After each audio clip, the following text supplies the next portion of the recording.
It's another delicious day here in the Let's Make Food from Food Kitchen, and today we're making a cheesy shrimp spinach dip to go with the delicious flatbread crackers I made in the last video. I've already got my cooktop on and preheating. I'm going to use a shallot. It's kind of a medium shallot in the onion family. They're just sweeter, smaller. My kids don't tend to notice them as much or complain, and I like them. So I am going to chop up pretty finely my one shallot, which as you can see is kind of two meshed together, but it still counts as one because it was in one shell. Okay, the rest of the ingredients I've prepared, and I'll show you little clips of those as I go. Just still waiting for that to get warm, and then we'll toss in our 2 tablespoons of butter. And for this one, use salted, use unsalted, whatever you have on hand. Just if you use salted butter, just make sure that you taste it before you add any additional salt. Okay, I would say that we are ready to toss in our 2 tablespoons of butter. We're going to get that melting. Okay, I'm on a medium heat. These shallots do not take long to cook and turn translucent, which is about where we want to get them. So I'm going to go ahead and toss these in. And once they're just about done, we will put in our garlic. Now the recipe says 2 cloves. I have 3 because one of them is little and I like garlic. Use as much as you want, folks. All right. Onions in with the butter. See? Gonna stir it up. I need to get pans you guys can see inside of, because my skillet just isn't appropriate for some of the things I make, and so I'm gonna work on that. Because, you know, watching me stir a pot you can't see into is probably boring. Okay, while that is going, I'm gonna go ahead and prep my spinach. This is 8 ounces of baby spinach, washed. Please wash. Okay, and I'm just gonna roughly chop it. These are all things you can do while other stuff is cooking if you like to multitask. If you don't, then look at your list, prep all of your ingredients, and then start cooking. So I just spilled some Worcestershire sauce. Worcestershire. I'm teasing, it's Worcestershire sauce. Worcestershire sauce? Are you sure sauce? This is already cooking down. My oven is preheated to 425 degrees, as yours should be as well. I have pre-shredded my mozzarella. This is 1 cup of mozzarella. You're gonna split it half and half. This is 1/4 cup of a sharp cheddar. Okay. And I forgot to get out my cream cheese. You need 6 ounces of cream cheese, so I'm gonna grab that.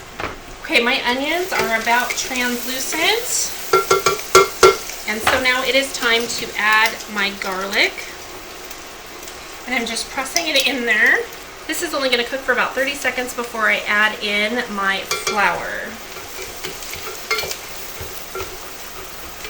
I have 2.5 tablespoons of unbleached flour. Okay, gonna go ahead and sprinkle that in, and that is going to thicken our milk. So you want to let it cook for 30-60 seconds. Make sure that it all gets absorbed by the butter, because that creates kind of a roux and thickens up the milk. So it should smell nutty, toasty, but not burnt. So I have 1/2 pound of shrimp here. It is uncooked. I have removed the shells and made sure that the deveining from the people who deveined them was in fact accurate, can't talk. And then I have 2 whole ones. I love 2 of them whole as a topper, but the rest of them are roughly chopped, so I've got different sizes, and that's totally fine.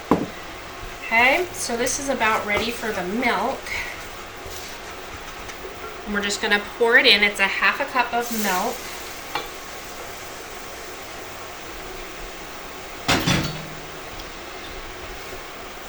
Okay, we're going to stir it up so that it's mixed well with the flour. Okay, and it should bubble and thicken pretty quickly. I'm going to start turning this down And then I'm gonna add my cream cheese and get that melted as well. Okay, stir this around as your cream cheese melts. But I'm gonna go ahead and add in my cheddar. It's sticking because it is not store shredded, or I should say manufacturer shredded, because there's no anti-caking agents in it, which I don't want in my recipe. Half of your mozzarella. So you want about a half a cup left. Okay.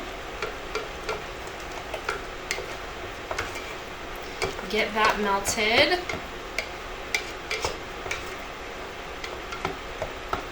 Now I have a splash of Worcestershire sauce, and I'm gonna do, this is a half a teaspoon of paprika. I'm gonna put about half of that in, and then the rest I'm gonna sprinkle on top. Now I'm gonna toss in my spinach, and this is just gonna wilt it.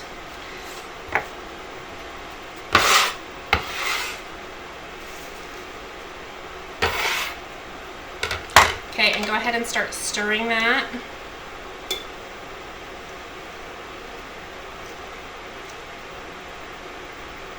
I know it seems like a lot of spinach, but once it wilts down, it's really not. If it makes it easier for you, you can pre-wilt your spinach, but it does kind of make more dishes unless you pre-wilt it before you do your cheeses in the same pan.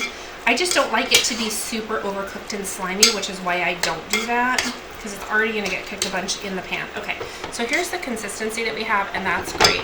Now I just need to put in all but my garnished shrimp. So I'm going to put those aside in my hand, I guess, because that's where I have space for it. Okay, those are in there. And I'm going to stir in my shrimp, turn off my cooktop. I'm going to add some fresh cracked pepper. And this is to your taste, so however much you want.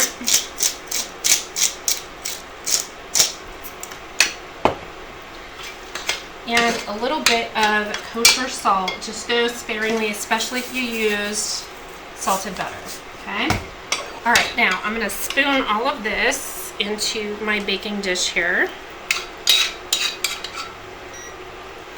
I'm just gonna kind of spread it out. Then I'm going to sprinkle, oops, I went to the paprika first. I want the cheese on top first, okay? Then I'm going to sprinkle on the paprika, and it just gives it a nice color on top. And then my last two shrimp are going right on top. I'm gonna bake this for about 20 minutes, and then it'll be ready. And that makes a delicious, beautiful looking dip. So what I wanna do, and keep in mind these are flatbread, so they're very thin, I'm gonna use a spoon. Oh, it's so hot, so hot. I wanna put some on one of my crackers. Oh, that's perfect, because I got shrimp and spinach, and my spinach isn't overcooked. If you like it super wilted, just keep it cooking longer, and it will wilt, I promise. Yummy.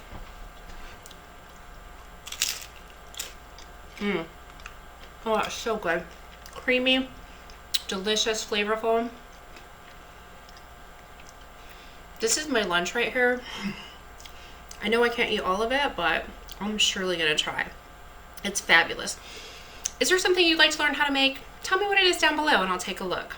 Thanks for joining me here today in the Let's Make Food from Food kitchen. From my kitchen to yours, let's make food from food. That's one board.